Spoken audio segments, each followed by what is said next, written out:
सदानंद रहे यही द्वारे, मोहन खेले होली हो। सदानंद रहे यही द्वारे, मोहन खेले होली हो। नमस्कार, मेरा नाम है गौतम कुमार और आप अमृत विहार देख रहे हैं। हमारे साथ जुड़े हुए हैं केंद्रीय संस्कृत विश्वविद्यालय भोपाल से पंडित श्री राम दुबे जी। तो आइए इनसे जानते हैं होलिका, होली और उसका मुहूर्त। तो आइए सुनते हैं पंडित श्री राम दुबे जी को। जय सिया राम। सर्वप्रथम मेरी एवं अमृत विहार न्यूज चैनल की ओर से इस होली के पावन पर्व की आप सभी को, आप सभी देशवासियों को, सहपरिवार हार्दिक हार्दिक शुभकामनाएं। ये त्योहार आप सभी के लिए आयुर्धनम शुभ्र यशोवितानम निरामयम जीवन संविधानम समागतो होलिकोत्सवोयम ददातु ते मांगलिकम विधानम। इस होली का त्योहार आपके लिए लंबी आयु, धन, वैभव, निर्मल यश, निरोगी जीवन और सम्मान लेकर आए। और ये होली का पर्व भक्त प्रहलाद जैसी हमें भक्ति प्रदान करे, यही कामना आप सबके लिए मैं भगवान से करता हूँ। मैं पंडित श्री राम दुबे आपके समक्ष इस होली के पावन पर्व पर होली से संबंधित कैसे मनाना चाहिए, क्या त्योहार कैसे मनाना चाहिए एवं कितनी तारीख को होली मना रहे हैं, कितनी तारीख को पूर्णिमा लग रही है, चंद्र ग्रहण, इन सभी बातों पे हम चर्चा करेंगे। तो सर्वप्रथम ये होली का त्योहार हम क्यों मनाते हैं? वैसे तो आप सब जानते ही हैं कि हिरण्यकशिपु के द्वारा प्रहलाद जी को जब प्रताड़ित किया गया था, तब भगवान ने प्रहलाद जी की रक्षा करने के लिए हर तरीके से भगवान ने उनकी रक्षा करी थी। आप सभी जानते हैं कि होलिका, जो कि हिरण्यकशिपु की बहन थी,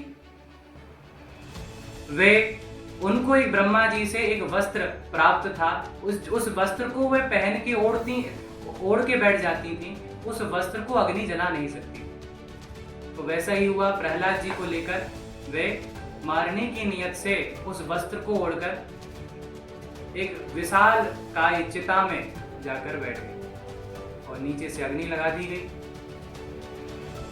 परंतु भगवान की वे माया, भगवान की कृपा, वे वस्त्र ओढ़कर होलिका का प्रहलाद जी की ओर चला गया और होलिका धू धू करके जलने लगी।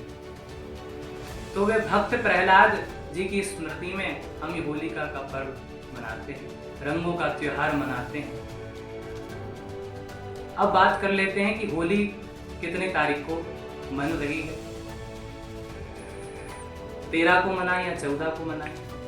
तो मैं आप सबको बताना चाहता हूं कि 13 तारीख को प्रातःकाल 10:26 से पूर्णिमा प्रारंभ हो रही है और पूर्णिमा के साथ ही भद्राकाल भी प्रारंभ हो रही है।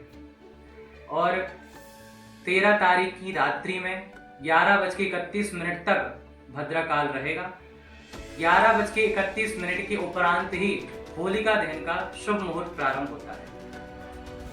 11:32 से होलिका दहन का शुभ मुहूर्त प्रारंभ हो रहा है, जो 12:37 तक रहेगा। यानी कि 13 तारीख की रात्रि 11:32 से प्रारंभ करके दूसरी तारीख 14 तारीख लग जाएगी। 12:37 तक ये मुहूर्त चलेगा। इस मुहूर्त में होलिका दहन का सर्वश्रेष्ठ मुहूर्त है और इसी बीच में आपको होलिका दहन करना चाहिए। पूजन आप पहले भी कर सकते हैं, परंतु होलिका दहन 11:31 के उपरांत ही करना सर्वश्रेष्ठ है। भद्रा काल के बारे में शास्त्रों में बताया गया है कि भद्राया द्वेन कर्तव्या श्रावणी फाल्गुनी तथा। भद्रा काल में श्रावणी यानी कि रक्षाबंधन और फाल्गुनी यानी होली, ये दो विशेष पर्व पे भद्रा रहती हैं और भद्रा काल में इन त्योहारों को नहीं मनाना चाहिए। ये तो हो गई होली दहन की बात। अब 14 मार्च को चंद्र ग्रहण भी लग रहा है। तो मैं आप सबको बताना चाहता हूँ कि 14 मार्च को 9:26 पर चंद्र ग्रहण प्रारंभ हो रहा है, परंतु ये भारत में दृश्य नहीं है। इसके